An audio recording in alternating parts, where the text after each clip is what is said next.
Hello guys, कैसे हो आप सभी। होप सो आप सभी अच्छे होंगे। मैं आपका स्वागत करती हूँ आपके अपने चैनल द लर्निंग मंत्र में। आज हम डिस्कस करने वाले हैं एनसीईआरटी ईवीएस क्लास 5th के बारे में।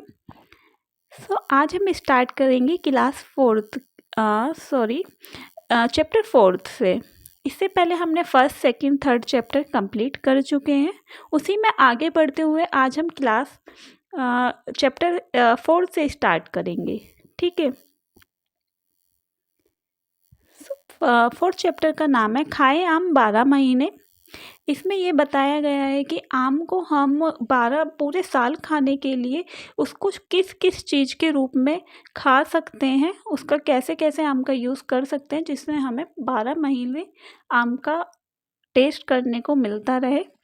देखिए, इससे पहले हम देखते हैं चीज़ों को ख़राब होने से बचाने के लिए घरेलू उपाय क्या क्या करते हैं। जैसे दूध हुआ, दूध को हम उबाल कर उबला हुआ दूध पानी के बर्तन में रखेंगे तो वो जल्दी से ख़राब नहीं होगा। पके हुए चावल इसे गीले कपड़े में लपेट के रखने पर ये ख़राब नहीं होते हैं। हरा धनिया हुआ, उबाल कर रख दो, नहीं होगा ख़राब। प्याज लहसुन को नमी से तो बचा कर रखना है और लेकिन उसे खुले में रखना चाहिए। ठीक है। आम को हमें किस किस रूप में रख सकते हैं, जैसे आम पापड़ के रूप में रख सकते हैं, अचार आम का अचार होता है उसके रूप में, रस के रूप में, और माजा भी आती है मार्केट में तो माजा के रूप में रख सकते हैं। आंध्र प्रदेश में आम पापड़ को क्या कहते हैं, मामड़ी तांड्रा बोला जाता है। सो ये आप ये नेम याद रखना कि आम पापड़ को आंध्र प्रदेश में क्या बोलते हैं। ठीक है। पुणे से कोलकाता तक जाने में कितना टाइम लगता है अगर हम रेलगाड़ी से जाते हैं तो 2 घंटे का टाइम लगता है। ये दिया हुआ था बुक में, मैंने नोट कर लिया है। सो आप इसे ध्यान रखना। क्लास 5 चैप्टर का नाम है बीज बीज बीज। इस पौधे को बढ़ने के लिए ज़रूरत किस किस चीज़ की होती है, ऐसे क्वेश्चंस पूछ लिए जाते हैं। हवा, मिट्टी और पानी की, इन तीनों चीज़ें ज़रूरत होती है अगर पौधों को बढ़ाना है तो। ठीक है। ये क्वेश्चन मुझे बहुत अच्छा लगा। पौधे की लंबाई मापने के लिए बच्चे किससे नापेंगे, बच्चों से पहले धागे से नपवाया जाएगा। वो धागे से नापेंगे, फिर जितनी भी लंबाई आएगी पौधे की धागे पे नाप कर उस धागे को फिर स्केल पे रख कर नापेंगे। ठीक है। इस तरीके से बच्चे पौधे की लंबाई माप सकते हैं। देखिए, ये क्वेश्चन सीटेट में बहुत ज़्यादा पूछा जाता है। इससे निपेथिन्स पौधा कहाँ कहाँ मिलता है, मुझे लगता है हर बार इससे एक आधा क्वेश्चन आ ही जाता है। ऑस्ट्रेलिया, इंडोनेशिया और भारत के मेघालय में निपेथिन्स पौधा पाया जाता है। ठीक है। इसका आकार कैसा होता है, ये घड़े जैसा होता है। इसके ऊपर पत्ती का एक ढक्कन लगा होता है और इस पौधे से एक खुशबू आती रहती है जिससे क्या होता है कि बहुत सारे जो भी कीड़े मकोड़े होते हैं इसकी तरफ खींचे चले जाते हैं और वो जैसे ही इसके ऊपर जाते हैं ना, इसके ढक्कन के पास पहुंचते हैं तो वो इसमें फंस जाते हैं और फिर ढक्कन लग जाता है। तो पौधे ऐसे, ये निपेथिन्स पौधा क्या करता है, कीड़े मकोड़ों का शिकार कर लेता है। ठीक। तो इसके बारे में ध्यान रखना कि ये कहाँ कहाँ मिलता है, आकार कैसा होता है, ढक्कन पत्ती का होता है। ठीक है। और इसमें एक खुशबू आती रहती है जिससे कीड़े मकोड़े इसमें आकर फंस जाते हैं। बहुत ज़्यादा पूछा जाता है क्वेश्चन ये। ठीक है। आचार का, आम का अचार बनाने के लिए जैसे हम उसे कांच के डिब्बे में रखते हैं तो उसे पहले सुखा लेना चाहिए, उसमें कहीं पानी वानी की बूंद ना हो और अचार खराब ना हो जाए। ठीक है। ये दिया हुआ था। और अचार, आम को खाने के लिए पूरे साल हम आम को किस किस रूप में रख सकते हैं, मैंने बताया आपको, जैसे कि अचार, आम पापड़, चटनी भी बनती है आम की, टॉफियाँ भी आती हैं और रस और माजा भी आता है। ठीक है। लंबे समय तक हम चला सकते हैं इन चीज़ों में के रूप में और पूरे साल हम आम का टेस्ट लुफ्त उठा सकते हैं। ये देखिए, ये निपेथिन्स पौधा है, ये इस टाइप का होता है। ये रहा घड़े जैसा आकार है, पत्ती का ढक्कन है, इसमें से खुशबू पास हो रही होगी जिससे ये कीड़े मकोड़े इसमें आएंगे। अब जैसे ये इसके ऊपर यहाँ पर आते हैं, सो क्या होता है, ये इसमें ही फंस जाते हैं और ये निपेथियंस पौधा क्या होता है, इन कीड़े मकोड़ों का शिकार कर लेता है। इसे शिकार करने वाला पौधा भी बोला जाता है। ठीक है, जीवों का शिकार करते हैं। तो ये आप नोट कर लेना, बहुत इम्पोर्टेंट क्वेश्चन है और मोस्टली हर बार ही पूछा जाता है इसके बारे में। सो अब क्वेश्चन से जैसे पॉइंट्स में देते हैं और आपको देखना होता है कि कौन सा पॉइंट है कौन सा नहीं है, आपको मैच करना होता है, पहचान फाइंड आउट करना होता है चारों ऑप्शंस में से। सो आपको डीप नॉलेज होएगी जब भी आप फाइंड आउट कर सकते हो। सो इसलिए आप हर चीज़ के हर पॉइंट पढ़ो पहले क्वेश्चंस का, डायरेक्टली क्वेश्चंस लगाना स्टार्ट ना करें, उससे आपको पूरी नॉलेज नहीं मिलती है। फिर आपके कुछ क्वेश्चंस तो बाय लक अच्छे हो जाते हैं, ठीक हो जाते हैं, और कुछ गलत हो जाते हैं, और फिर आपका सीटेट में एक एवरेज स्कोर ही बनता है, आप अच्छा स्कोर नहीं कर पाते हैं। सो मेरी एडवाइस है कि आप एक बार एनसीईआरटी अच्छे से पढ़ लो, फिर उसके बाद क्वेश्चंस लगाओ। सो आपका होपफुली स्कोर काफ़ी अच्छा जाएगा। ठीक है, चलिए स्टार्ट करते हैं। बीजों का आकार कैसा होता है, गोल और चपटा होता है। और बीजों का ऊपरी सतह कैसी होती है, खुरदरी और मुलायम। ठीक, वेलक्रो का आविष्कार 1948 में जॉर्ज मेस्ट्रल ने, ये स्विट्जरलैंड के रहने वाले थे, इन्होंने वेलक्रो का आविष्कार किया था। इन्हें आइडिया कहाँ से आया था, ये अपने मॉर्निंग में अपने डॉग के साथ घूमने जा रहे थे, तो क्या हुआ, इनके कपड़ों पर क्या हुआ, कुछ बीज चिपक गए। इन्होंने उसे माइक्रोसॉफ्ट से देखा, तो इन्होंने देखा कि बीज में कुछ हुक्स टाइप हैं जिससे वो कपड़ों पे अपनी पकड़ बना रहे हैं और जम से जा रहे, तो इन्हें फिर उसी चीज़ को देखकर वेलक्रो का आइडिया आया, इन्होंने इसका आविष्कार 1948 में कर दिया था।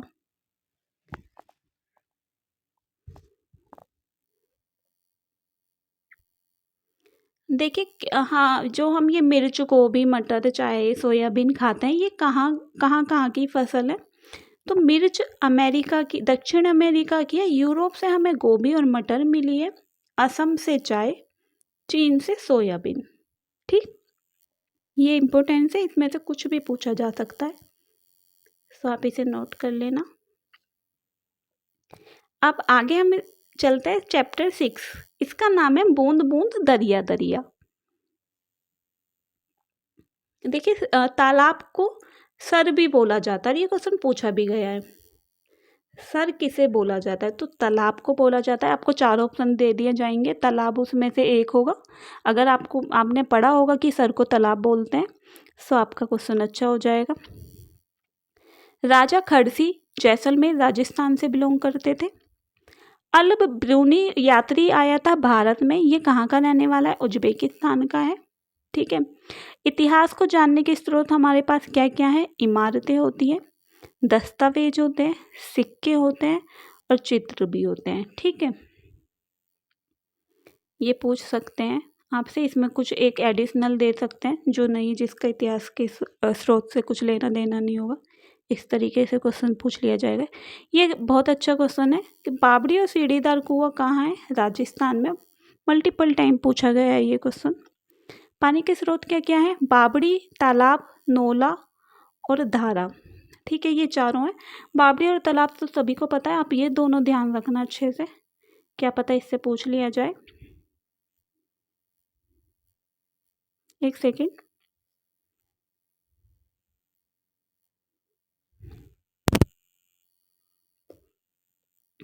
हमने कहाँ तक पढ़ लिया था, ये हम पढ़ चुके थे, है ना। हाँ, सो पानी के स्रोत में आपको ये दोनों चीज़ें ध्यान रखनी है।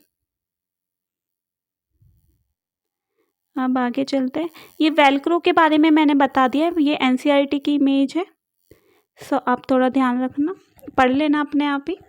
इसके इम्पोर्टेंट पॉइंट मैंने आपको लिख के बता दिए हैं। देखिए, बावड़ी कैसी दिखती है, इसे सीढ़ीदार कुआं क्यों बोला जाता है, क्योंकि इसमें नीचे की साइड सीढ़ियाँ बनी होती हैं। ये राजस्थान में है, देखने को मिलती है। ठीक है, इसकी इमेज है। उत्तराखंड में जैसे शादी हो जाती है और नई नवेली दुल्हन आती है, तो उसको रिवाज है कि वो पहले सबसे पहले क्या करती है, वो झरने या किसी तालाब के पास जाकर अपना सिर झुकाती हैं और एक दीपक जलाती हैं। ये ऐसा उत्तराखंड में रिवाज है। ठीक है। 1986 में सूखा पड़ा था, कहाँ पर? ये पूछ लिया जाएगा कि 1986 में सूखा कहाँ पड़ा था, जिसमें आपको 4 ऑप्शंस दे देंगे। तो जोधपुर के क्षेत्रों में पड़ा था। जोधपुर कहाँ है? राजस्थान में। राजस्थान की 4 जगह का नाम बता देंगे, जोधपुर, अलवर या और 2-3 चीज़ें नाम, और उसमें आपको फाइंड आउट करना पड़ेगा कि कहाँ पर है। तो आप ध्यान रखना, राजस्थान में तो है ही, लेकिन जोधपुर में है। ठीक है। राजस्थान के अलवर क्षेत्र में क्या हुआ था? यहाँ पे एक दड़की माई थी। इनकी पहल से लोगों ने संस्था के साथ मिलकर एक तालाब बनाया था। ठीक है। पहल किसने की थी? दड़की माई ने। संस्था के साथ मिलकर क्या किया था? इन्होंने तालाब बनाया था। तो उस संस्था का नाम क्या था? तरुण भारत संस्था। ये क्वेश्चन अभी आया था KVS PRT के एग्जाम में कि इस संस्था का नाम क्या है। तो इसका नाम है तरुण कि इस संस्था का काम क्या है? तो इसका काम है जल संरक्षण। ये क्वेश्चन अच्छा है, भी CTET में आ जाए। दुनिया का सबसे नमकीन सागर कौन सा है? मृत सागर है। 1 लीटर पानी से 300 ग्राम नमक बनाया जा सकता है। दांडी यात्रा के बारे में था, ये यूपी पैट के एग्जाम में पूछा गया था अभी क्वेश्चन, और एग्जाम्स में इससे क्वेश्चन आ ही जाता है। 1930 में दांडी यात्रा शुरू हुई थी। किसने स्टार्ट करी थी? गांधी जी ने। सो 1930 में इसकी डेट है 12 मार्च से 6 अप्रैल। ठीक है। ये इसका टाइम पीरियड है 1930। सो बुक में तो NCERT में बस 1930 ही दिया हुआ है, ये याद रख सकते हैं। अगर थोड़ा पेपर अच्छा बन जाए तो पूछ भी सकते हैं डेट भी। 12 मार्च से 6 अप्रैल 1930 इसकी डेट है, नोट कर लेना। ये मैंने एडिशनल लिख दिया है, बुक में नहीं है, ये NCERT में मैं बता रही हूँ आपको, फिर भी अगर आपको नोट करना हो तो कर लेना। दूरी 240 मील थी और 12 दिन की ये यात्रा थी। 12 दिन में इन्होंने कितनी मील चले थे? ये 240 मील चले थे। ठीक है। 1930 12 मार्च से 6 अप्रैल तक ये यात्रा चली थी। और किसने? गांधी जी ने।